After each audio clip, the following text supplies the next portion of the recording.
You will hear a conversation between an international student and the accommodation department.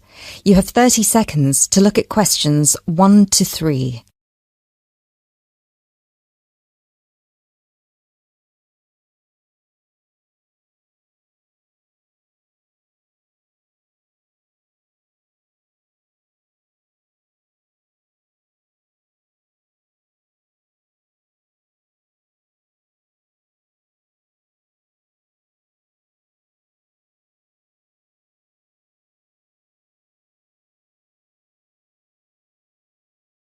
Hello, accommodation department. How can I help you?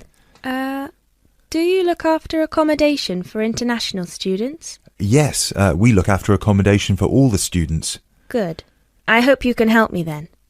I've only just been accepted onto a postgraduate course, and I want to know if there is any accommodation available from this September. I know it's very short notice. Yes, it is rather late, but I'm sure we'll be able to find you something. First of all, can you give me your name and student number so that I can find you on the system? Sure. My name is Maria Teresa Gonzalez. Maria Teresa Gonzalez. How do you spell that? Gonzalez.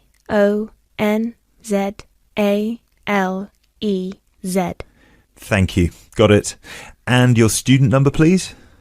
SHU 300715PG.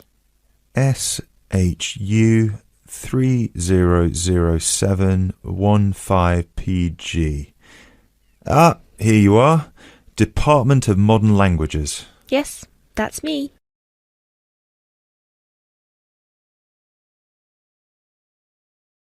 You now have 30 seconds to look at questions 4 to 7.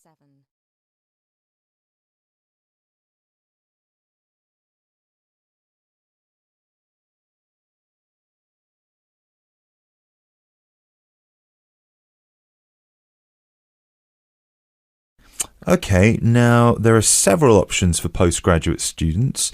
Firstly, there is the Trigon. This is a new block near to the station and not far from the main campus. Accommodation is what we call cluster accommodation. What does that mean? There's a small group of rooms, usually 6, each with its own bathroom clustered around a lounge kitchen area which is shared. Oh, I see. That sounds good. They are very popular. The price for these is £99 per week, and we do have some availability left. However, for postgraduate students, there are other options. And what are they? There's another apartment block called The Cube, located near the west gate of the campus. Accommodation there is in 1 or 2 bedroom self-contained flats. So, the cube is self-contained? How does that work? Well, basically, they're just like ordinary apartments. Each apartment has 1 or 2 study bedrooms with ensuite bathroom, a lounge and a kitchen. And what is the price of those? For the 1 bedroom, it is £180 per week, and for the 2 bedroom, it is £110 per week for each person. And can I choose who I share with? If you have a friend and you would like to share with them, of course, we can reserve a 2-bedroom apartment for you both. Otherwise, you just have to share with whoever else is there. Obviously, it will be another woman. I will have to think about this. Do I have to make a decision now? No, but we don't have much accommodation left, so I can't guarantee that there will still be availability if you leave it too long. Yes, that's fair. I have a friend in the management department who might like to share. I will speak with her and get back to you this afternoon. Okay, fine. Do let us know as soon as you can. I will do. Thanks for all your help. My pleasure. Bye. Bye.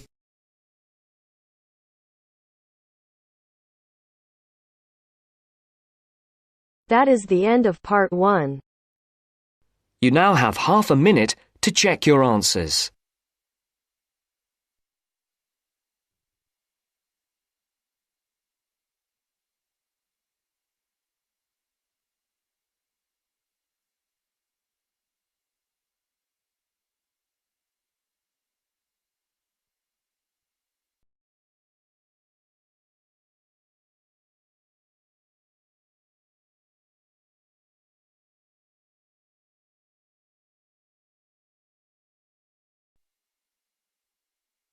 Now turns to Part 2. Part 2. You will hear part of a radio programme in which the manager of the Apollo Leisure Centre is interviewed about the centre. First, you have some time to look at questions 11 to 16.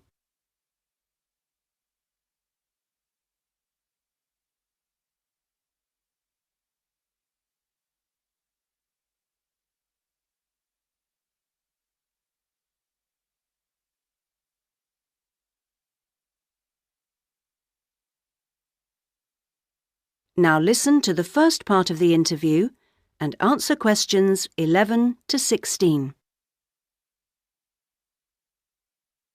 Next, I'd like to welcome Carol Brown, manager of the Apollo Leisure Centre. Carol, welcome. Thank you. Now, Carol, the Apollo seems a familiar sight, but how long has it actually been here? Well, we started negotiations to take over the previous Active Life Centre that used to occupy the premises in 2000 and planned to open in 2001, although the usual delays meant it was 2002 before we were up and running. And do you have quite a mix of members, or are you focused on certain groups? It's pretty broad, actually. There are something like 200 adult members, so that's our biggest group, but we also have as many as 100 youth members, together with about 50 family group members. And I think we'll see that section growing to 100 over the next couple of years. Healthy numbers. Yes, and we'll be developing the centre to make it even more attractive. We're hoping eventually to build in a rock climbing wall, which would make a useful addition. We've already opened our swimming pool, which is hugely popular, and we'll have a massage room open within 12 months. Now, I understand you have different categories of membership? Yes, to suit every pocket. Blue membership includes all facilities for the member and a guest at all times, which is good for people with unpredictable timetables. If you can make it during daytime hours, red membership gives you excellent returns for your fee. As for only half price, you can use all the facilities during the day, and they're actually less crowded then. Green membership is designed for people who are only able to come infrequently, and so, of course, costs less. And there are chances to socialise? Oh, certainly. Our cafe is very popular and is a nice place to wind down and chat after working out or whatever. In fact, while it used to shut at 8, we've extended that to 9 now, with last orders taken at 8:30. It serves a whole range of food and drink. So if someone wants to join, what do they do? Come and see us. We'll give you all the details. The induction process takes about an hour and a quarter, which includes 3/4 of an hour on average with a personal trainer, and something like half an hour being shown round the different facilities. So we'd be well looked after? Definitely. Now you have some time to look at questions 17 to 20.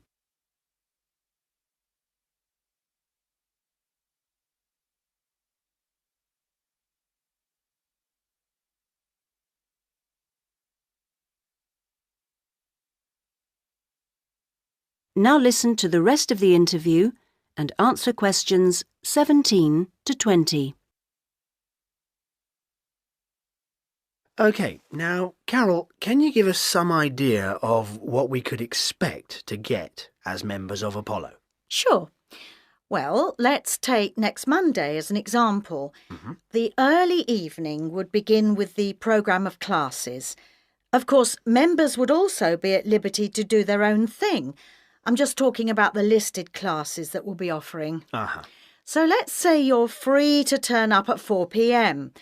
You could spend an hour in a class that we call gentle exercise.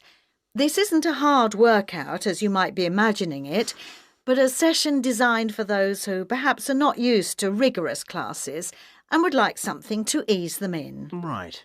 The next thing on offer will be starting at 5, and again, it'll last for an hour.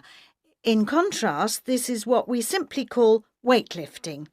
It's certainly not for softies, but this strenuous session is, of course, carefully monitored, and we wouldn't let anyone do anything silly. Oh, well, that's reassuring. And then, kicking off at 6:15, you'll be welcome at a class aimed at promoting better lifestyles, which we run under the banner of healthy living. We'll give you all sorts of useful advice about just living better. Oh, sounds easier than working out. And probably at least as important. And rounds the evening off nicely. Oh no, we still have one more offering. Oh. These days, so many people are working, frankly, more than they should be, and we try to combat the stress that creates by encouraging those who can to take part in the class we call relaxation. You can learn lots of helpful techniques for staying calm when you think everything's going terribly. Now you're talking. So we'll see you on Monday. Now... That is the end of part 2. You now have half a minute to check your answers.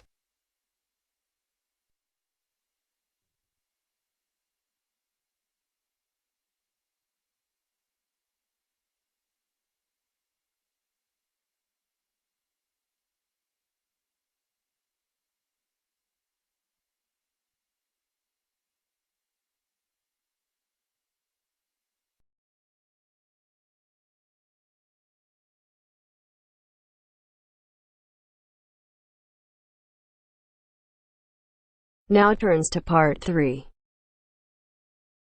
Part 3. You will hear a student, Alex, asking his tutor for advice about essay writing.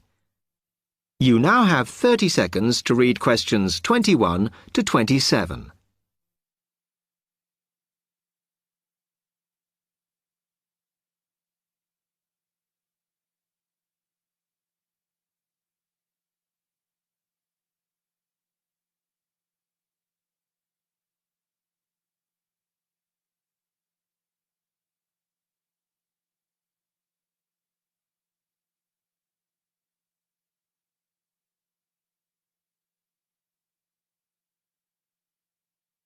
Hi, Alex. Come in. I gather you wanted some help with writing essays. Yes, I'm finding this first term difficult, and I'm worried about the assignments we have to do for January. Well, let me see if I can help. You shouldn't panic about it, because essay writing is a very straightforward process, really. What it involves is organising the information that you want to include. You shouldn't have more than you can easily manage within the word count. Make sure you haven't got too much or anything irrelevant. You need to look at that and work out what you need and what you don't need before you start. And then you just have to think about how you're going to put forward your argument. Oh, that sounds very straightforward when you put it like that. But I'm worried I haven't got the necessary skills for writing an effective essay because English is my second language. Well, perhaps you misunderstand the skills you need. You need to be able to analyse your data, and then I would say the skills of interpretation and expressing yourself are important. Perhaps it's this last one that bothers you, but the more essays you write, the more you will develop these skills. Yes, and I don't quite know how to improve at that. Though, as you say, I know practice will help. And I need to make sure I've got everything ready before I start. Yes. What is vital to good essay writing is preparation. So make sure you build in enough time to do the research you need. Are there any other sources I can use to help me with essays? Yes. You should go to the library and look through the reference section, because there are books that focus on the style we use in academic writing, and those will help you a lot. The other thing that you should think about is what happens when you've actually written your essay. Too many students just complete their work and hand it in, whereas what you should be doing is making sure that you edit it as thoroughly as possible. Oh, yes, that's a good idea. Then I'd pick up any mistakes and also see if it reads logically. Exactly. The other thing is, again, what a lot of students do is get their essays back, look at the marks, then just file it away. They don't realise that if they checked it through and looked at what the tutor had written, then they can learn from their old essays. Yeah, I can see that's a good idea. So, is that okay? You can always come back to me. You now have 15 seconds to read questions 28 to 30.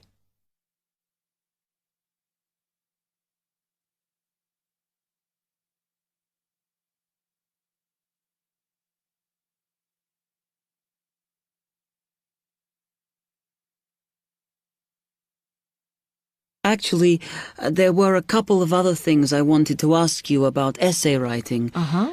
I had a few thoughts of my own about what I should do, such as really taking good notes when I'm reading, because that helps, doesn't it? I think it improves your knowledge rather than your actual writing. But one tip I can give you is to try and not read too much. Otherwise, you end up including irrelevant material in your essay. Remember to stay on task. Yes. Sometimes I have problems interpreting the questions correctly, or the whole question seems overwhelming to me. What I try to do is highlight the key parts and divide it into smaller chunks so I can manage it. Well, you might find it useful to break it down even further by making sure you understand all the words perfectly before you start. Things like assess or comment and such like. Yes, I see. Sometimes, after an objective analysis, the question actually asks you for a subjective opinion. But you must remember to support your arguments if that's the case. One final comment I can make is about using your own words. You must try to do this as far as possible. You're expected to summarise what you've read, not just string together a list of quotations. In fact, you shouldn't have too many. Just use them where it's really important. Okay, thanks. Do you read other students' essays when you've finished? No. Why? Is that a good idea? Well, you can confuse each other, so I'd advise against it. But it's up to you. Okay. Thanks very much for your time.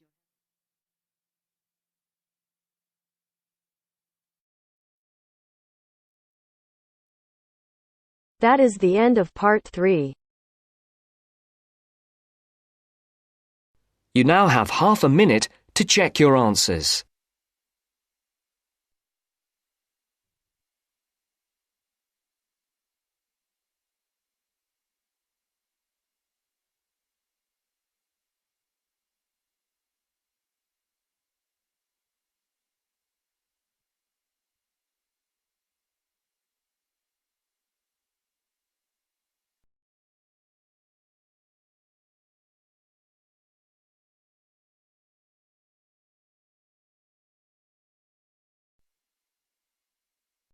Now turns to part 4. Part 4. You will hear a lecturer talking about the process of fossilization. First, you have some time to look at questions 31 to 40.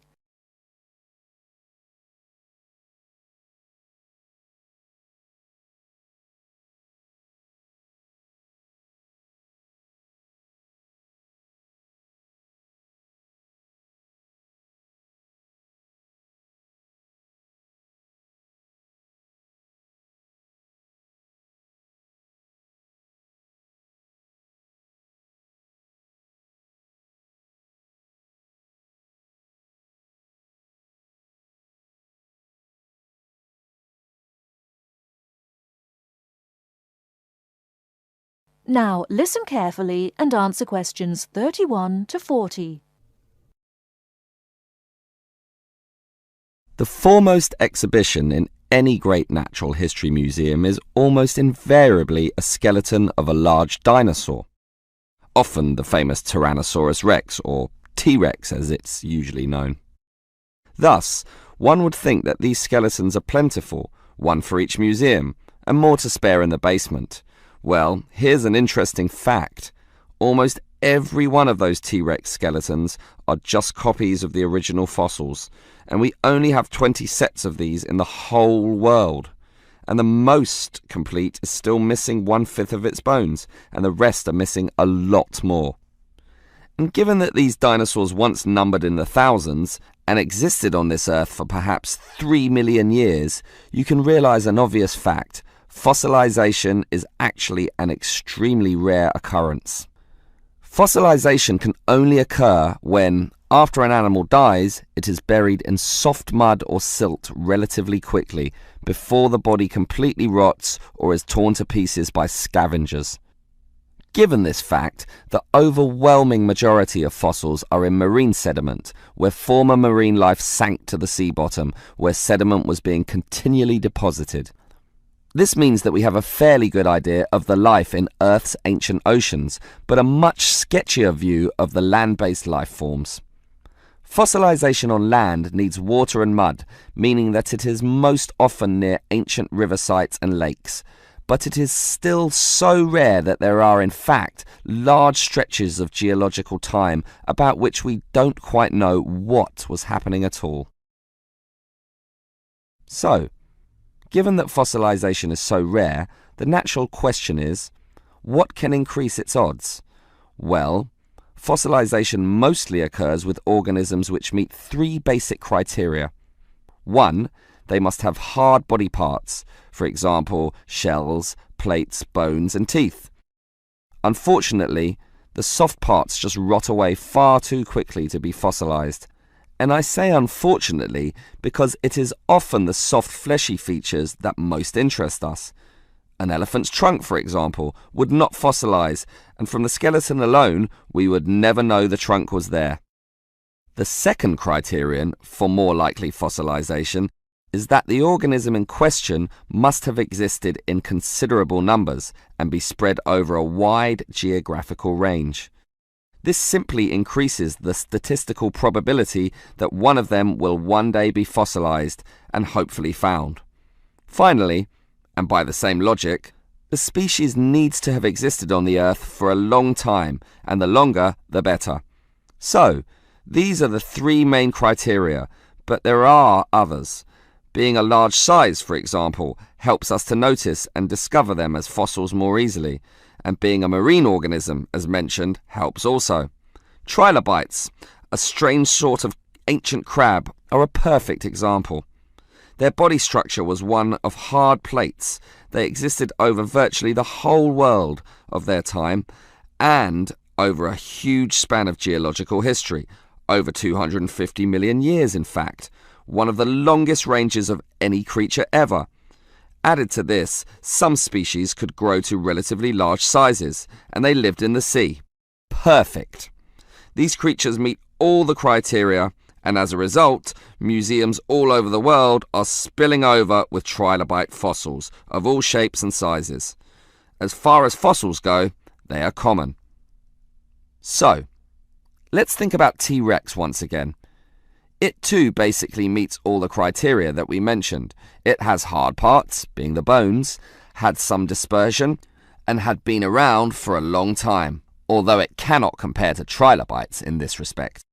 However, it does have one important advantage over trilobites. It is large, very large, which means we can discover it far more easily than many other fossils. And here's another advantage. Dinosaur hunters are a dedicated and fanatical breed, continually at work in all the likely sites of the world. Basically, us human beings are fascinated by these creatures.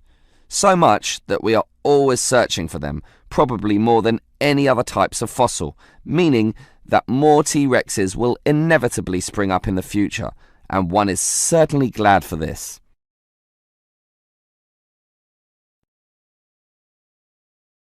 That is the end of part 1. You now have half a minute to check your answers.